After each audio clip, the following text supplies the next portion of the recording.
मिलता है। तो आइए शुरू करते हैं सेशन। लास्ट सेक्शन के अंदर हम लोगों ने क्या देखा था?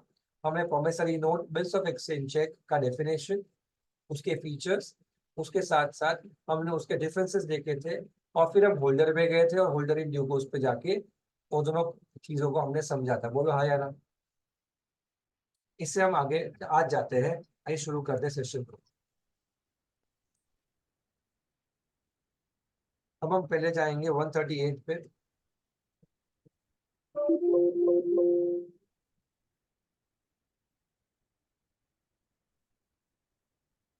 चलिए, नेक्स्ट कॉन्सेप्ट जो इसका एग्जाम के लिए एकदम red hot important, red hot important मतलब भगवान, जो इंसान कुछ पढ़ के ना जाए, जो इंसान आंख बंद करके भगवान से एग्जाम देने जाए, उसको भी क्या पढ़ना चाहिए? उसको भी 138 तो पढ़ना चाहिए। इतना इंपॉर्टेंट है 138। एक ही सेकंड में याद करवा था चिरायु, पूरे पूरे पार्ट में एक एक ही 138 बस, और कुछ नहीं पढ़ा करवाते। तो शुरू करें 138। 138 कहता है कि जब कोई नेगोशिएबल इंस्ट्रूमेंट जो आपने इशू कर दिया, जैसे इन दिस सिचुएशन चेक को आपने इशू कर दिया, और अगर वो इंस्ट्रूमेंट बाउंस हो जाए यानी डिसऑनर हो जाए, तो आपने बड़ा क्राइम कर दिया है। इसको हम क्रिमिनल ऑफेंस मानेंगे। कौन सा ऑफेंस मानेंगे? क्रिमिनल ऑफेंस मानेंगे। और इस ऑफेंस की वजह से क्या होगा? आपको सजा हो सकती है, 2 साल की जेल हो सकती है, और प्लस आपको पेनल्टी भी डबल पे करनी पड़ सकती है। यानी किसी का चेक बाउंस होना एक छोटा नहीं, बड़ा अपराध है, जिसके लिए आपको जेल की सलाखों के पीछे जाना पड़ सकता है। ये कहना चाहता है कि इसका प्रोसेस ऐसा रहेगा कि जब भी चेक इशू होगा for a legally enforceable date, legally enforceable date Shreya यानी क्या? वो कॉन्ट्रैक्ट होना चाहिए, इसके अंदर कंसिडरेशन होना जरूरी है। यानी अगर कोई डेट ऐसा है हिमांशु, जो चेक है, जो आपने डोनेशन के लिए दिया हो, किसी को दान पेटी में डालने के लिए दिया हो, किसी मंदिर में, कोई ट्रस्ट में, कहीं पे भी डोनेशन करने के लिए दिया हो, अगर वो ट्रस्ट मंदिर डोनेशन के रेफरेंस से आपसे लिया गया हो, अगर वो बाउंस हो जाए, तो 130 अटैक नहीं होगा। 130 अट्रैक्ट नहीं होगा। और क्यों अट्रैक्ट नहीं होगा? क्योंकि वहां पे कंसिडरेशन नहीं था।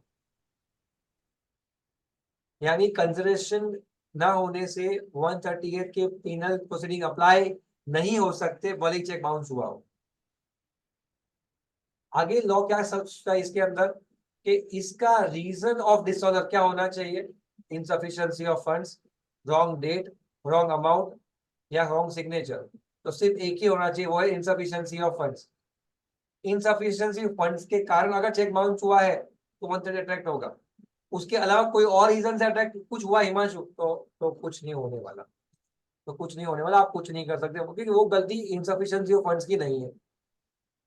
आगे हिमांशु ये कहता है प्रोसीजर क्या होगी। तो ये कहता है हमें कि नॉर्मल वन प्रोसीजर ये रहेगी कि जैसे ही आपका चेक बाउंस होता है, आपको 30 दिन के अंदर आपके डिमांड करनी है उस पैसों की ड्रॉर से। यानी आपको व्हाट्सएप से, ईमेल से, राइटिंग से क्या करना है? डियर सर, आपका चेक बाउंस हो चुका है, प्लीज आप मुझे पैसा दे दीजिए, आपका चेक बाउंस हो चुका है, मेरे को पैसा नहीं मिला है। ऐसा रिक्वेस्ट आपको कब करना है? आपके चेक बाउंस होने के 30 दिन के अंदर। कोई भी दिन करो, 30 दिन के अंदर करना चाहिए, करना जरूरी है। अगर आपने ये 30 दिन में किया, तो अगर आपने जब 30 दिन के अंदर रिक्वेस्ट किया है, तो जिस दिन आपका रिक्वेस्ट उसको मिला ड्रॉअर को, उसके 15 दिन में उसे पे करना है। मतलब ड्रॉअर की लायबिलिटी है कि आपको कब तक पैसा दे दे। He has to pay you within 15 days of request में। और अगर वो 15 डेज की रिक्वेस्ट पे भी पैसा ना दे पाए आपको, तो अगले 1 महीने के अंदर आप कोर्ट में अपील कर सकते हो, कोर्ट में कोर्ट केस फाइल कर सकते हो अंडर 138। तब तक नहीं कर सकते। यानी आप, ऐसा नहीं है कि आज चेक बाउंस हुआ सुबह निकल गए कोर्ट में, ऐसा नहीं है। आज चेक बाउंस होता है, 30 दिन में रिक्वेस्ट करो, रिक्वेस्ट के दिन से 15 दिन में वो पे करेगा। अगर वो नहीं कर पाता है पे, तो उसके अगले 1 महीने में क्या करो? 138 यूज करो। क्या आपको ये समझा? अगर ऐसा ऐसा होने पर भी वो पैसा नहीं दे पाता है, तो उसको 2 साल की सजा और double the amount of amount involve की फाइन होगी। इस चीज को हम पढ़ लेते हैं जितना मैंने बोला, यहाँ तक का पार्ट पढ़ लीजिए। नीचे का नहीं है 138 कॉन्सेप्ट, खाली इतना जो हाईलाइट कर, इतना पार्ट पढ़ लीजिए।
आई होप आपने पढ़ लिया होगा, और ये पढ़ने पे आपका थंब रूल क्लियर है, समरी क्लियर है।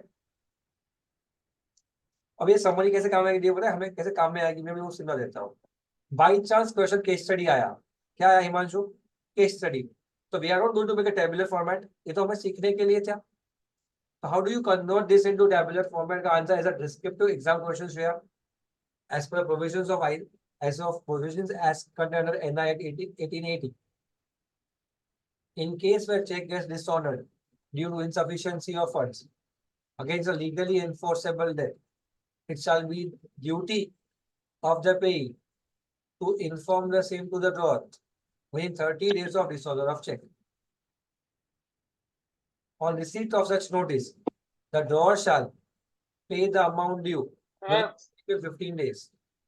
In case of a failure by the drawer to repay the amount when the desired time limit, the payee shall have a right to enforce the same under section 138 in the court of law within next 1 month.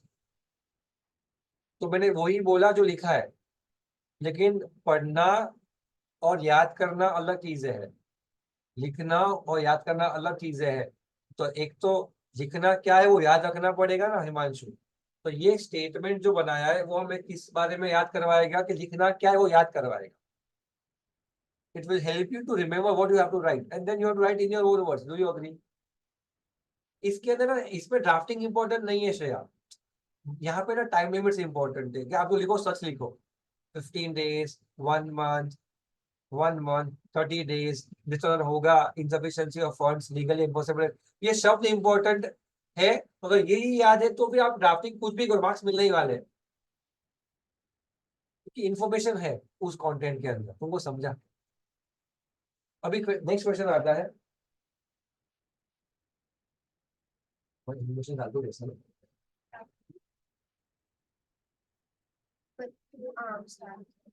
Family से never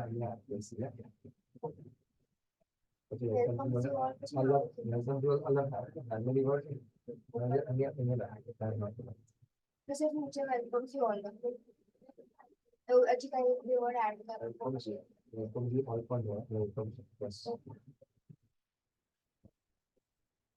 चलो second चीज, क्या आपको stop payment सुना है? Stop payment, stop payment यानी आपने cheque दे दिया है किसी को और वो चेक प्रेजेंट करने चाहे उसके पहले आपने अपने बैंक को बोल दिया कि इसको पेमेंट मत करना, चेक आएगा आप चेक पे का पेमेंट होने मत देना। इसको हम लोग यहाँ पे कहते हैं काउंटर मैंडिंग। क्या बोलते हैं इसको अंग्रेजी में? Countermanding, countermanding. तो अगर आपने काउंटर मैंडिंग करवाया और चेक क्लियर नहीं हो पाया तो क्या 138 अट्रैक्ट होगा? सुवानी सोनी ने नकुल को एक चेक दिया था, Nakul next day morning bank में जाता है, अपनी बैंक एचडीएफसी बैंक में, वो चेक को डिपॉजिट करवाता है। तब तक सुवानी सोनी ने अपनी कोटक बैंक को कह दिया था कि ये चेक नंबर वाला पैसा आएगा ना तो प्लीज उसको डिसऑनर कर देना, मेरे को पैसा नहीं देना। तो जैसे एचडीएफसी बैंक ने कोटक बैंक से ये चेक के पैसे मांगे तो कोटक ने क्या बोल दिया, ये तो कस्टमर ने ऑलरेडी काउंटरमैंड करवा लिया है, स्टॉप पेमेंट ऑर्डर बनवा दिया है। वो मैसेज किसको गया? नकुल को गया एचडीएफसी बैंक से कि सॉरी आपके कस्टमर ने ड्रॉर ने ये चेक को काउंटरमैंड डिसऑनर करवा दिया है। अब नकुल पूछता है मुझे आके, मनिक सर मुझे 138 की एक्शन लेनी है, क्या मैं ले सकता हूं अगर किसी पर्सन ने मुझे चेक दिया हो लेकिन क्या करवा दिया हो, स्टॉप पेमेंट करवा दिया हो, तो क्या मैं वो एक्शन ले सकता हूं क्या सर, मुझे बताइए। एग्जाम में आएगा ना जनीता, तो मुझे याद करो, बोलो क्या आएगा, बोलो इसका आंसर क्या होगा? हाँ,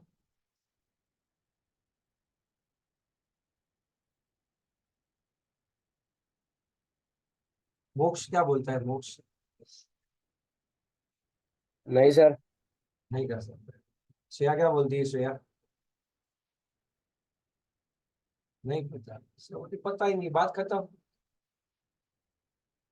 इजी आंसर था, ओपिनियन देना था, ओपिनियन में या तो यस या नो। सर नहीं पता, एग्जाम में नहीं पता तो नहीं पता, चलो ठीक है, आंसर ये है यस।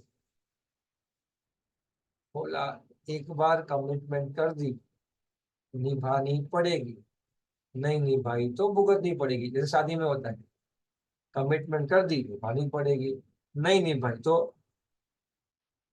लेकिन शादी में ये ट्विस्ट है देव कि निभाओ तो भी भुगतनी पड़ेगी, ना निभाओ तो फिर भी भुगतनी पड़ेगी, बाकी सब में ना निभाओ तो भुगतनी पड़ेगी। समझा? नहीं समझोगे तुम लोग नहीं समझोगे। आपका आंसर ये है कि काउंटर बैंड करना भी प्रॉमिस किए हुआ पैसे को मना करना है। लॉ कहता है आपने चेक दिया क्यों, आपने चेक दिया तीर छूट गया, फिर कुछ नहीं कर सकते, चेक दिया तीर छूटा, फिर तो देना पड़ेगा भाई, पैसा तो 138 लग जाएगा। हेलो, ये क्लियर हो गया? नंबर 2, कटारिया हिमांशु कटारिया को पापा ने कहा कि जा भाई क्रेडिट कार्ड लेके जा, जो करना है कर, डेबिट कार्ड लेके जा, जो करना है कर। भाई ये 12th की एग्जाम से पास हुआ था, भाई ने पैसे उड़ा दिए, पार्टी पार्टी की, इंदौर जाके सबको लेके गया। पापा ने एक चेक दिया था 2 लाख का किसी को, तो करीब 5 लाख पड़े थे अकाउंट में। हिमांशु कटेरा गया और क्या लगा 10-20 हजार खर्च के आएगा भाई इंदौर जाके। भाई ने बड़ा बिल बनाया और 3.5-4 लाख रुपए 2 दिन के अंदर भाई ने 1 2 3 कर दिए। इतना इतना सेलिब्रेट, पापा सोचे फाउंडेशन के पास अगर ये बच्चा हो गया तो 10 लाख उड़ा देगा, ये डर गए। फिर ये सिचुएशन के अंदर पापा का जेन्यून 2 लाख का चेक बाउंस हो गया कस्टमर का। कस्टमर के दौरे सर आपका चेक कैसे बाउंस होगा? अरे भाई मेरा बेटा क्या बोलूं मैं, 95 94 जो भी लाया, लेकिन मेरा 3 लाख उड़ा दिया, मुझे पता ही नहीं चला, और उस वजह से सॉरी सॉरी, ऐसा होता ही नहीं सर। क्या डिफेंस, ऐसा जेन्यून डिफेंस चल सकता है या नहीं 138 के अगेंस्ट? बोलो हाई और नो।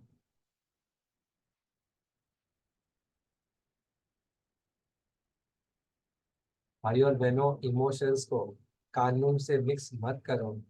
इमोशंस चलने वाले नहीं है। हिमांशु बेटा के पापा का भाई तेरे को जो करना है कर, डिफरेंस अलाउड है ही नहीं। नो, माँ कसम झूठ नहीं बोल रहा हूँ, माँ कसम, ऐसा कुछ नहीं चलेगा। माँ कसम बेटे ने खर्चा कर दिया, सर मैं झूठ नहीं बोल रहा हूँ। सर आप सच बोल रहे हो लेकिन हम मानते नहीं है। बाउंस क्यों हुआ? बात खत्म। मतलब नो डिफेंस अलाउड। क्या सीखा? No defence allowed. क्या सीखा? No defence allowed. कोई भी प्रकार का डिफेंस देना, इमरजेंसी था, हॉस्पिटल में चले गए थे, हॉस्पिटल पैसे भरने पड़े थे, ऐसा हुआ वैसा हुआ, बैंक बंद हो गया, तो मोदी जी चले गए तो शेयर बाजार गिर गया, कोई भी कारण देना, हमें फर्क नहीं पड़ता। चेक बाउंस हुआ, नो डिफेंस अलाउड। इमोशंस को साइड पे रखो, जेन्यूनली आपको ना पब्लिक ऐसे अगर आपको एग्जाम्पल में ऐसा फंसाएगा, आप आपके इमोशंस को ऐड करोगे, ये सब करोगे, लेकिन उसका क्या, जिसको चेक दे उसका क्या कसूर? उसको चेक क्यों दे दिया आपने? और दिया तो आपको सहन रखना चाहिए था कि पैसे डूबने नहीं चाहिए, कुछ भी हो जाए। गलती करे बेटा, भुगते कौन? बाहर वाला। क्यों भुगते वो? लो, बराबर हिमांशु। पीछा पड़ा इस सिचुएशन का। सर कोई मुकेश भाई अंबानी की कंपनी का नाम रिलायंस इंडस्ट्रीज है, और मुकेश भाई का बेटा कहीं घूमने चला जाए और पापा का debit card credit card use करे, और वो तो भाई 100-200 करोड़ का हेरा फेरी कर ले, छोटा मोटा ऐसा सेव पूरी बात, आपको बिल्कुल सेव खाते हैं ना वैसा 100-200 करोड़ खा जाए। जैसे 100 करोड़ का ये ले लो, 200 करोड़ का घर ले लो, गाड़ी ले लो, 200 करोड़ रुपये वापर लिए भाई ने। ऐसे सिचुएशन में अगर रिलायंस का चेक बाउंस हो जाए, तो रिलायंस के चेक बाउंस होने पे कौन जिम्मेदार है? नंबर एक कंपनी, नंबर दो मैनेजमेंट, नंबर तीन owners, share holders, number four all of the above.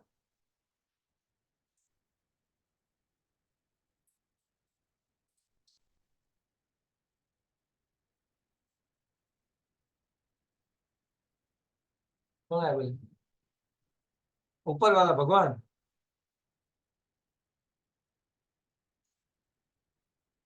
Nakul कौन है बोले? Nakul good morning. नकुल की हंसी सच बताती है ना नकुल।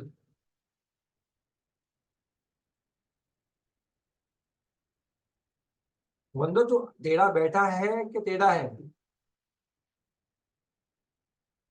हाँ। सर सीधा ही बैठा हूँ। तो मुझे मैं टेढ़ा देख रहा हूँ, ऐसा कहना चाह रहा हूँ।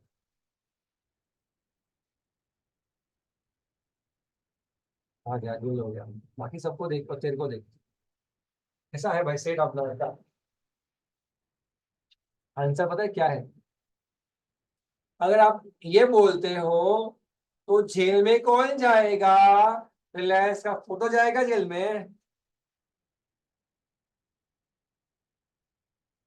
डॉक्यूमेंट डॉक्यूमेंट सब certificate of incorporation, jail number 111, Tihar jail. बाजू में टाटा स्टील, बाजू में विजय माल्या क्या कंपनी, किंगफिशर, सब बाजू बाजू में सब बैठे हैं। अरे मजा आ रहा है। पेपर रख दो, काम खत्म। ये सीखा आपने कभी साथ में? ये सीखा आपने? मुझे अब आंसर दिया, आप समझ गए आपका आंसर गलत है।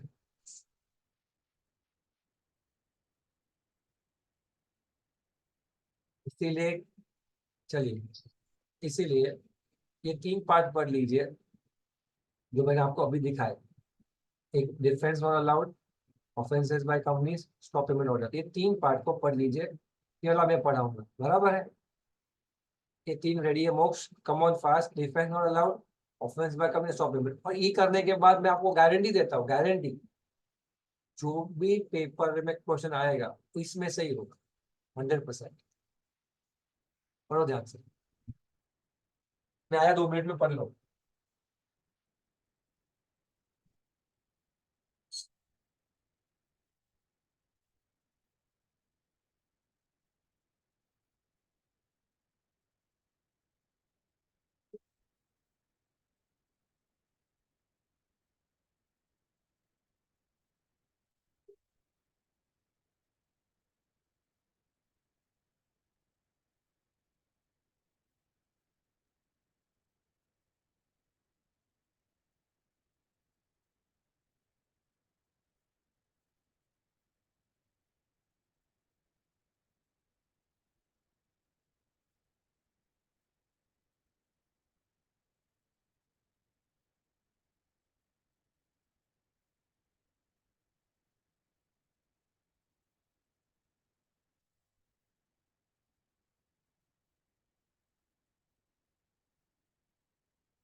आई hope this is done, sorry for being late.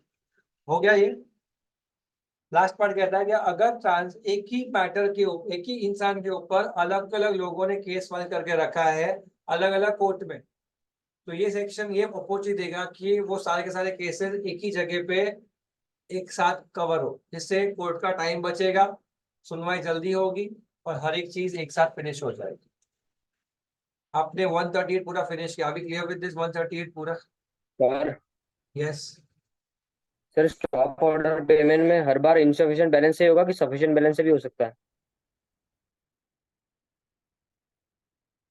वापस बोल। सर जैसे कि स्टॉप पेमेंट ऑर्डर का है तो इसमें सर सफिशिएंट बैलेंस में भी वो ना कर सकता है? इसमें ऐसा लिखा ही नहीं है कि इनसफिशिएंसी ऑफ फंड से हुआ है। ये कहना चाह रहा है कि इसको ऐसा माना जाएगा कि तुमने इनसफिशिएंट फंड्स के वजह से कैंसिल किया। तेरे पास पैसा पड़ा हो ना पड़ा हो, क्या मानेंगे नहीं पड़ा है? ऐसा कुछ कनेक्शन इससे नहीं है कि इनसफिशिएंट फंड्स है या नहीं है, हम उसको मानेंगे कि इनसफिशिएंसी ऑफ फंड्स नहीं। समझा?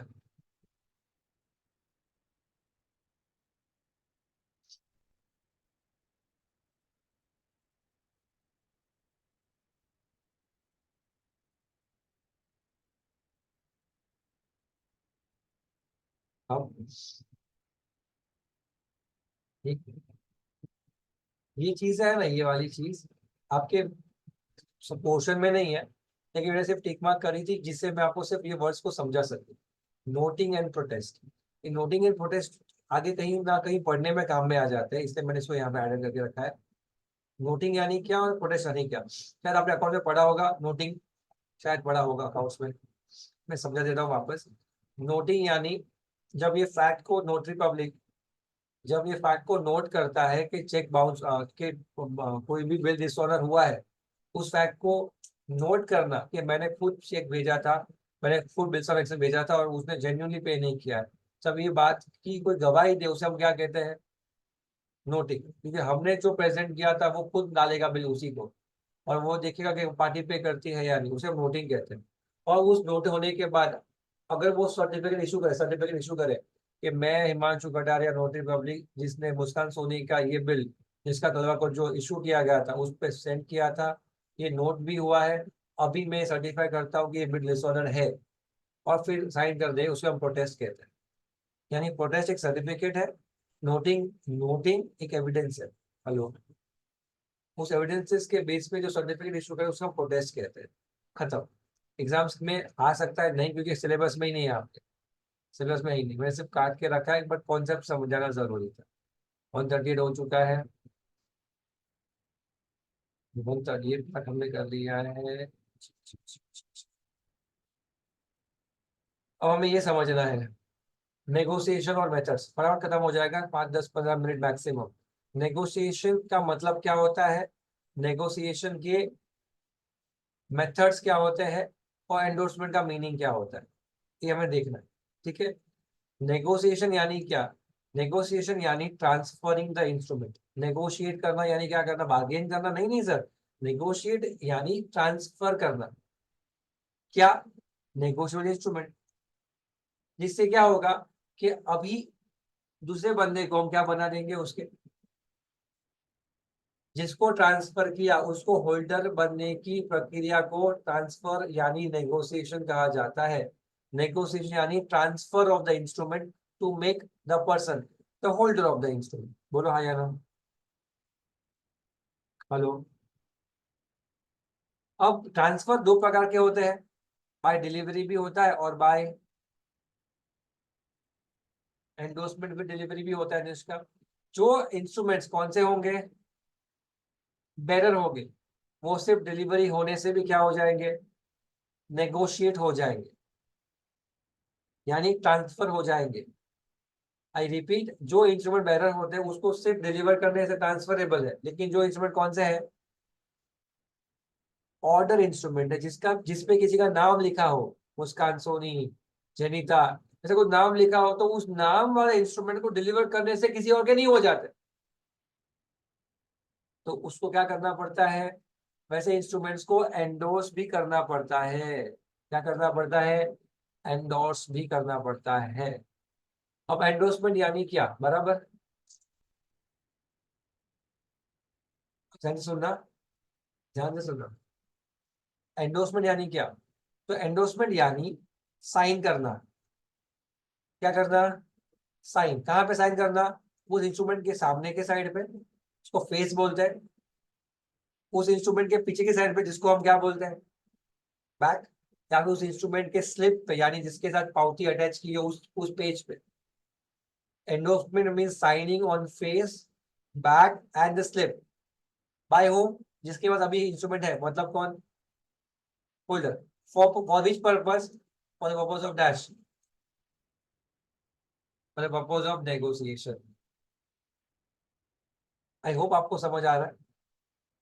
यानी हमने इसका क्या सीखा कि अगर इंस्ट्रूमेंट ऑर्डर इंस्ट्रूमेंट है तो पहले उसे एंडोर्स करना पड़ेगा, उसके बाद डिलीवर करना पड़ेगा। ऑर्डर इंस्ट्रूमेंट्स की नेगोशिएशन कैसे होती है? ऑर्डर इंस्ट्रूमेंट की नेगोशिएशन एंडोर्समेंट एंड डिलीवरी से होती है। एंडोर्समेंट एंड डिलीवरी से होती है, यानी जो इंस्ट्रूमेंट में किसी का नाम लिखा हुआ है, उसे अपनी साइन करके किसी और के नाम पे करने के लिए एंडोर्समेंट लगेगा। फिर वो डॉक्यूमेंट डिलीवर करना पड़ेगा, तब जाके वो नेगोशिएटेड माना जाएगा, ट्रांसफर माना जाएगा। नहीं, अगर वो इंस्ट्रूमेंट बेटर है तो फिर सिर्फ क्या करना है? तो वो इंस्ट्रूमेंट बेटर है तो सिर्फ क्या करना है? सिर्फ डिलीवर करना है, एंडोर्स करने की जरूरत ही नहीं है। साइन करने की जरूरत है नहीं, बैनर को साइन नहीं जरूरत लगती, लेकिन ऑर्डर को साइन लगती है। साइन करने का जरूरत है तो हम क्या बोलते हैं? एंडोर्समेंट। एंडोर्समेंट यानी signing on the face of a slip और a back of the instrument by the holder to, for the purpose of dash, for the purpose of negotiation. क्या ये आपको समझा? मैं चाहता हूं आप ये शब्द को पढ़ो, negotiation means, methods of negotiation पढ़ो, और फिर यहाँ पे आगे एंडोर्समेंट पढ़ो। ये वाला पॉइंट मैं आपको इसके बाद समझाऊंगा, ये वाला पॉइंट।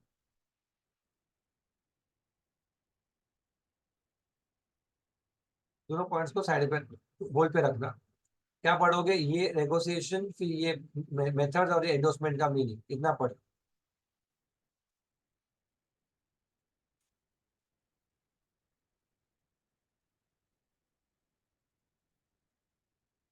और फोन नीचे से नीचे कर, और फोन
अब सुनो ध्यान से, अगर कोई डाउट है अभी तक में कोई डाउट समझा? एंडोर्समेंट, एंडोर्समेंट नेगोशिएशन, पहला नेगोशिएशन फिर एंडोर्समेंट। नेगोशिएट किया कैसे?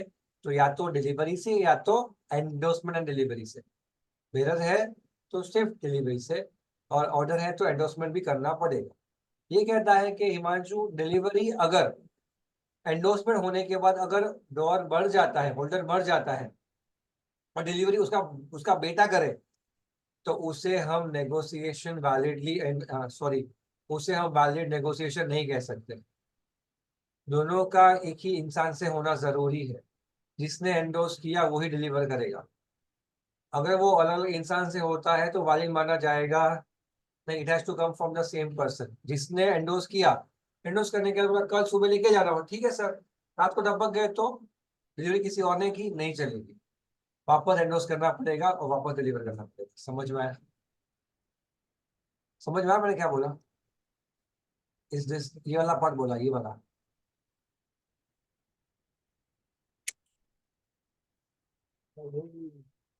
एक चीज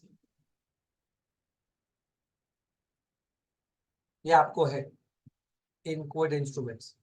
तो ये एक बचा इनकोड, एक इनलैंड फॉरेन। मैंने लिखवाया था इफ यू रिमेम्बर, वो लेक्चर बैठा है तो क्लासिफिकेशन, बस हो गया। ये जोरदार कॉन्सेप्ट है। वापस कौन सा इंस्ट्रूमेंट? Encode instruments. सुनो ध्यान से, आपने किसी को चेक दिया, चेक में उसका नाम नहीं लिखा, चेक में अमाउंट नहीं लिखी, चेक पे डेट नहीं लिखी, या फिर चेक में बेरर है या ऑर्डर उसके कट नहीं किए, लेकिन साइन कर दी और आपने चेक दे दिया। If I am trusting a student, I am going to pay Shreyansh some 10,000 rupees. मैंने नाम नहीं लिखा, अमाउंट भी नहीं लिखा, श्रेयांश को लिख देना, उसकी नीयत में खोटे मुझे थोड़ी पता है। तो उस केस के अंदर क्या वो अपने 10,000 रुपीज लिख सकता है? क्या वो अमाउंट वही लिख सकता है जो उसको मैंने जो देना था, और डेट में डाल के उसने चेक डाल दिया? क्या वो ऐसा कर सकता है? तो पहले ये समझो कि जिस इंस्ट्रूमेंट में पूरा इंस्ट्रूमेंट पूरा लिखा गया ना हो, ऐसे इंस्ट्रूमेंट को हम क्या कहते हैं? इनकोएट कहते हैं। इनकोएट यानी इनकम्प्लीट, इनकोएट यानी इनकम्प्लीट। जिस इंस्ट्रूमेंट के अंदर कॉम्प्रिहेंसिवली सबकी सब डिटेल ना लिखी गई हो, उसे हम इनकोएट इंस्ट्रूमेंट कहते हैं। नंबर एक। वो बनाती है। लेकिन इसका प्री कंडीशन है, साक्षी को क्या करती है? साइन भी मेरा कर लेती है। मतलब बेटा साइन तू नहीं कर सकता। अरे यार, साक्षी को बोला कि बेटा साइन तो मैं करेगा, मेरा चेक है, तो वो भी तू कर लेगी तो मैं क्या करेगा चेक? तो इनपुट इंस्ट्रूमेंट में आप सब कुछ कर सकते हो, लेकिन साइन तो किसकी होगी? जिसका चेक था। अब अमाउंट डाल दो, नाम डाल दो, डेट लिख दो, ऑर्डर बेटर लिख दो, लेकिन साइन कौन करे? सर साइन भी मैं कर लूं, इधर फॉर्जरी, फॉर्जरी माना जाएगा, फॉर्जरी। यानी इनकोड इंस्ट्रूमेंट पे साइन किसका होगा? जिसका चेक है। बाकी कुछ भी पेंडिंग है तो अगर वो चेक में साक्षी को दिया, साक्षी उसे कंप्लीट करने का राइट रखती है। होल्डर, अभी साक्षी के हाथ में मैंने चेक दिया ना, तो होल्डर है साक्षी। अभी holder is entitled to complete the instrument, to complete the instrument, उसको हक है। ये सेकेंड स्टेप हो गया। थर्ड स्टेप, अब साक्षी दोषी की नीयत बिगड़ेगी या नहीं बिगड़ेगी, वो क्वेश्चन है। इफ आई हैड टू पे हर इंटर्नशिप फीस रुपीज 10,000, और मैडम ने कुछ बैटिंग खेली थी आईपीएल पे 1 लाख रुपए की, हार गई। अब उसने सोचा कि 10,000 के ऊपर एक जीरो ऐड कर दूं तो 1 लाख हो जाएगा। आई हैव टू पे टू सम बुकी से 1 लाख रुपीज। मैं क्वेश्चन ये पूछ रहा हूँ कि अगर साक्षी दोषी 10,000 के बदले 1 लाख लिख देती है, तो क्या वो 1 लाख क्लेम कर सकती है मुझसे? क्या उसको क्लेम करने का राइट है, ऐसा पूछ रहा हूँ। Does she have a right to claim 1 lakh rupees from me? देखो, बैंक से चला गया पैसा, वो अलग चीज है। क्या उसको राइट है क्लेम करने का मुझसे? कितना राइट है उसको क्लेम करने का? 10,000। मतलब अगर साक्षी दोषी खुद क्लेम करना चाहे तो वो कितना क्लेम कर सकती है? The money what she is entitled to, the money what she is entitled to, जितना उसका हक है उतना वो मांग सकती है, लिख सकती थी। ये 10,000 रुपए है, बराबर। लेकिन मानो कि साक्षी दोषी ने चेक एंडोर्स कर दिया। क्या कर दिया? जैसे बिजनेस में होता है, क्या कर दिया? Endorse to Muskan Soni, and Muskan Soni had to receive rupees 1 lakh from Sakshi Doshi. Muskan Soni को कुछ पता ही नहीं है, 1 लाख लिखा, एंडोर्स टू मुस्कान सोनी, उसने अपनी बैंक में गई। क्या वो मुझसे 1 लाख रिसीव करने का हक रखती है? अब सुनो ध्यान से, मुस्कान सोनी को अगर हम होल्डर इन ड्यू कोर्स माने, क्या माने? Holder in due course, HDC, तो Muskan Soni is entitled to recover the entire money, that is rupees 1 lakh as full. But Dakshi Doshi is entitled to receive how much? 10,000. But Sony is entitled to receive how much? 1 lakh. क्या आपको समझा मैंने क्या बोला? Endorse कर दिया सोनी को, सोनी का राइट कितने का? 1 लाख का। लेकिन अगर मेरी बात को समझो कि साक्षी दोषी ने ये गिफ्ट किया था चिरायु को, 1 लाख का चेक के बाद गिफ्टेड टू चिरायु, बर्थडे पे 1 लाख, भाई बड़ी है भाई, 1 लाख का चेक देती गिफ्ट पे। अब ये सिचुएशन में will Chirayu have a right to claim from 1 lakh? क्योंकि वो HDC नहीं है, बराबर, तो वो नहीं है। लेकिन क्योंकि गिफ्ट है, कंसिडरेशन विदाउट कंसिडरेशन है। लेकिन मुस्कान सोनी को राइट है क्या? नहीं, आंसर इज यस। अभी last twist, last twist, last twist, एक और ट्विस्ट है। अगर ये प्रॉमिसरी नोट होता, क्या होता? प्रॉमिसरी नोट या bills of exchange, if this was a promissory note और बिल्स ऑफ एक्सचेंज, इसमें स्टैंपिंग जरूरी होता है। सॉरी, क्या जरूरी होता है? सॉरी, इस पे स्टैंपिंग जरूरी होता है। और स्टैंपिंग तुमको ब्रेक चाहिए, स्टैंपिंग जरूरी होता है। तो और stamping, revenue stamp, small revenue stamp, 1 रुपए का, 8 आने का, 10 पैसे का, 2 पैसे का। अब हर स्टैंप की एक वैल्यू होती है। क्या होती है? वैल्यू। जैसे एग्जाम्पल, 1 रुपए का स्टैंप है, उसकी वैल्यू कवर्ड है 45,000। एग्जाम्पल कितना? 45। 1 रुपए की स्टैंप होगी तो मैक्सिमम वैल्यू ऑफ बिल कितनी हो सकती है? 45। अब साक्षी दोषी ने जो एंडोर्स किया बिल मुस्कान सोनी को, उस पर लिखा था 1 लाख रुपए। मुस्कान को हक भी कितने का था? पूरे 1 लाख का, क्योंकि उसका बिल ही 1 लाख का लेना बाकी था साक्षी से। लेकिन अगर स्टैंप वैल्यू कितनी है? 45, then Muskan can never recover more than value covered by stamp. मतलब अगर आप होल्डन ड्यू कोर्स भी हो जाओ, फिर भी आपका राइट कितना है मैक्सिमम? साक्षी, मैक्सिमम राइट कितना रहेगा? Maximum right will not exceed value covered by stamp. लेकिन चेक में स्टैम्प होता नहीं है, लेकिन चेक में स्टैम्प होता नहीं है, इसे चेक में ये कंडीशन अप्लाई नहीं होगी, लेकिन बिल्स ऑफ एक्सचेंज में स्टैम्प स्टैम्प होता है, इससे उस पर अप्लाई हो जाए। इतना कंफ्यूज किया मैंने आप लोगों को, तो मैं नहीं कर रहा हूँ, कॉन्सेप्ट जबरदस्त है, उसको मैंने फिल्टर करके रखा है। आइए सुनते इस चीज को। What is the feature of encode instrument? कि a person signs the paper and delivers to another person। Sign खुद की, डिलीवरी खुद की। पेपर इज स्टैम्प अगर कौन सा है, बिल्स ऑफ एक्सचेंज या प्रोमिसरी नोट, चेक में नहीं लगता। पेपर इज इधर होली ब्लैंक और पार्शली ब्लैंक, यानी आपने खुद साइन किया हुआ डॉक्यूमेंट किसी को डिलीवर किया है, जिसमें स्टैंपिंग जरूरी है तो की है, नहीं तो नहीं की है। या तो वो पूरा ब्लैंक है या तो पार्शल, उसकी को उसको क्या कहते हैं, उसको हम इनकोएट कहते हैं। ये क्लियर है? ऐसे इंस्ट्रूमेंट में जिसको आपने सौंपा उसको हम क्या बोलेंगे, जिसको आपने हैंड ओवर किया उसको हम क्या बोलेंगे, होल्डर। होल्डर क्या कर सकता है, उस इंस्ट्रूमेंट को कंप्लीट कर सकता है, अपना नाम अमाउंट डेट डाल के उसको पूरा कर देगा।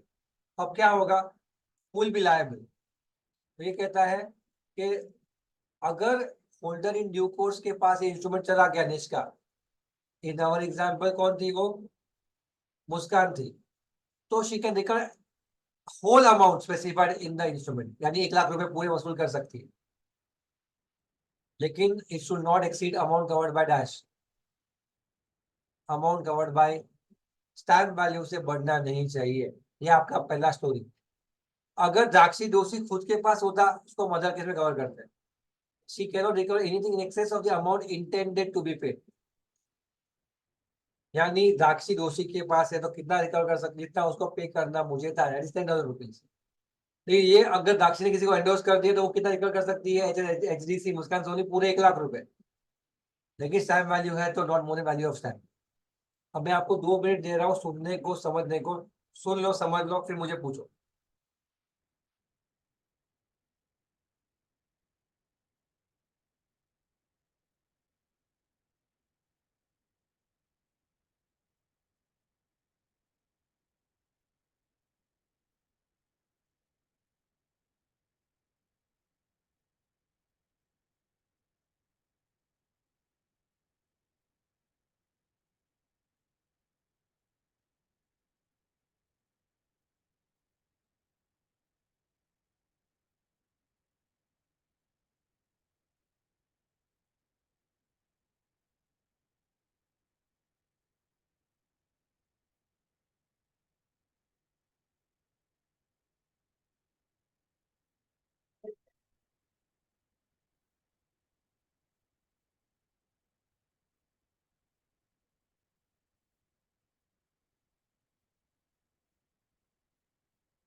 ठीक है, टाइम पास करवा देते हैं, फोटो नहीं भेज रहे, हीरो नहीं। स्पेसिफिक ऑर्डर में क्या है, नॉर्मल लेने की तो आप जैसे बनाते हो वैसे ही बनाते हो। हमें चाहिए कि मैं क्या चीज कर बैलेंस करना बात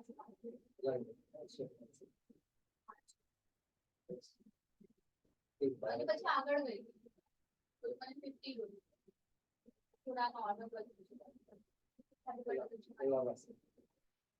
दिया कार बड़ो बड़ो कार कार्ड बदले या क्या है क्या एक तो तुमने मरी जा but you have to find भैया क्या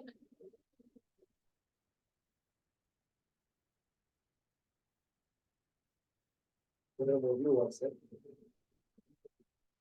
अपलोड करना शुरू करता है, बताने बाकी बात मेरा व्हाट्सएप पर वेबसाइट यूज कर रहा है, तो मुझे व्हाट्सएप पर टाइप करेगा, समझा जैसे बात इसमें। मन नहीं करी तारा तारा मनड़ा ना बस समझ छे बस ये देखिए तो प्लीज नहीं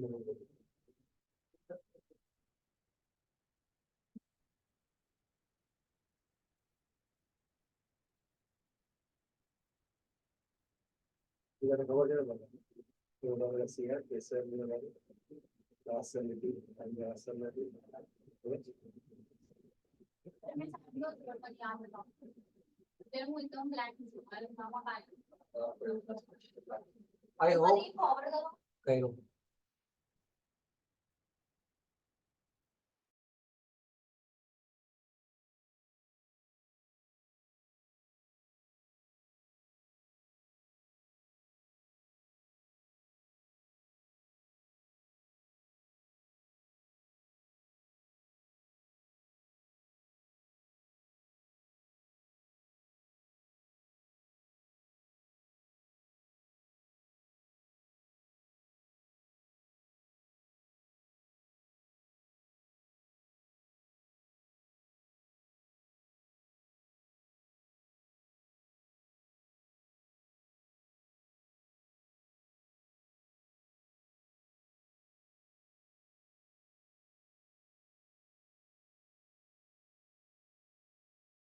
अच्छा हो गया पढ़ के। anyone having a doubt please ask me.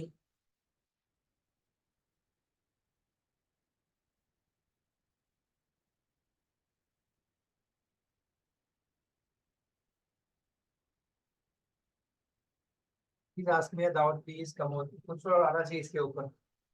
Sir liability of person बता देना वापस। डाउट पूछा तुमने, इसको डाउट बोलते हैं। बढ़िया।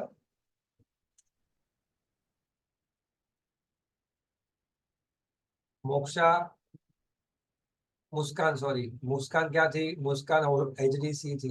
एचडीसी कितना रिकवर कर सकती है, जितना अमाउंट मेंशन था, कितना मेंशन था, जितना दाक्षी ने लिखा था, कितना लिखा था उसने, 1 लाख। तो मुस्कान एज एन एचडीसी पूरा 1 लाख वसूल कर सकती है। लेकिन साक्षी दोषी खुद कितना वसूल कर सकती, जितना उसको मुझे पे करना था रेजिडेंट हाउस, भले उसे 1 लाख लिख दिया और फिर भी कि मुस्कान मुस्कान पूरा 1 लाख वसूल कर सकती है। लेकिन अगर स्टैम्प वैल्यू था तो वैल्यू ऑफ स्टैम्प से बढ़कर वो कभी भी रिकवर कर सकती। एचडीसी को सब चीजें मिलती है right Himanshu, but never more than value covered by stamp, but never more than value covered by stamp. Stamp value आ जाता है, उसके ऊपर नहीं जा सकते। समझा? क्लियर है? इंपॉर्टेंट था।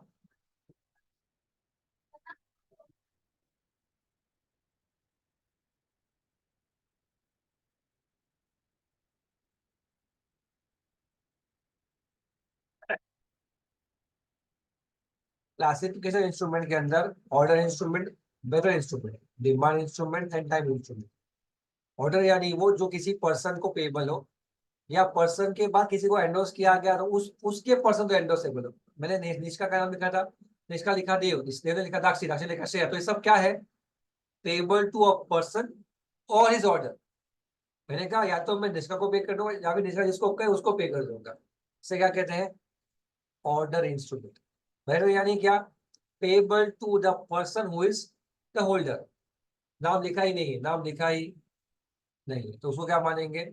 Bearer instrument. Only cheque can be bearer, only cheque can be bearer. Bills of exchange bearer होता नहीं, और जो होता है उसको चेक बोलते हैं। और प्रोमिसरी नोट जो बेरर होता है उसको हम क्या बोलते हैं? Issued by dash, issued by RBI. हम तो इशू कर नहीं सकते बेरर प्रोमिसरी नोट। हमने, हाँ आई होप हमने सीखा ये सब चीजें। ठीक है। डिमांड इंस्ट्रूमेंट यानी क्या? सर डिमांड इंस्ट्रूमेंट्स कैसे होते हैं?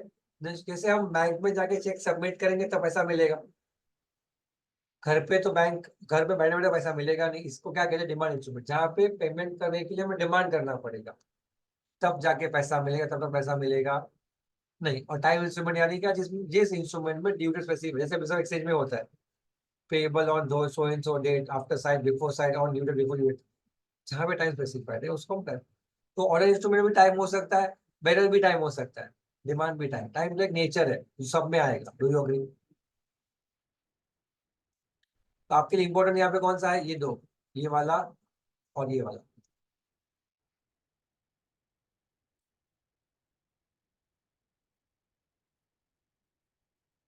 हम the moment we start revision sessions ना, हम कल से जब रिविजन चालू करेंगे मंडे से, तो हम शुरू उल्टा करेंगे। तो हम लोग शुरू रिविजन नेगोशिएबल से शुरू करेंगे। क्यों? कि अब नेगोशिएबल अभी किया तो अभी अभी रिविजन करो, पेपर करो। खत्म हो गया, फिर जाइए कॉन्ट्रैक्ट के चार्ज ऑफिस पे और एसओजी, फिर कॉन्ट्रैक्ट एक्ट जो अपना बेस है, क्योंकि क्योंकि द रीजन इज उसको आपको you have got more time to revise that, so you will be more comfortable with, and this year you will have less time to revise, so here you will be requiring more time to revise now. तब उल्टा जाएंगे, पूरा उल्टा जाएंगे पीछे से आगे, ठीक है। ये बहुत इजी टॉपिक है बच्चों। अब ये generally who can make an instrument वगैरह, जो इंसान कॉम्पिटेंट टू कॉन्ट्रैक्ट है वो सब लोग क्या कर सकते हैं, वो इंस्ट्रूमेंट को बना भी सकते हैं, एंडोर्स भी कर सकते हैं, एक्सेप्ट भी सब कुछ कर सकते हैं, जो लोग कौन है, कॉम्पिटेंट टू कॉन्ट्रैक्ट। लेकिन अगर कोई बीच में माइनर आ गया तो, अगर कोई बीच में माइनर आ गया तो क्या होगा, तो जितने माइनर बीच में आएंगे वो लायबल नहीं होंगे, जितने पार्टीज माइनर होके बीच में आएंगे वो लायबल नहीं होंगे, लेकिन इंस्ट्रूमेंट में बाकी सब के सब लायबल रहेंगे। A minor in between does not make instrument void. A minor in between does not make instrument void. It makes the party who is a minor not liable on the instrument. All other people will continue to be liable as a normal person.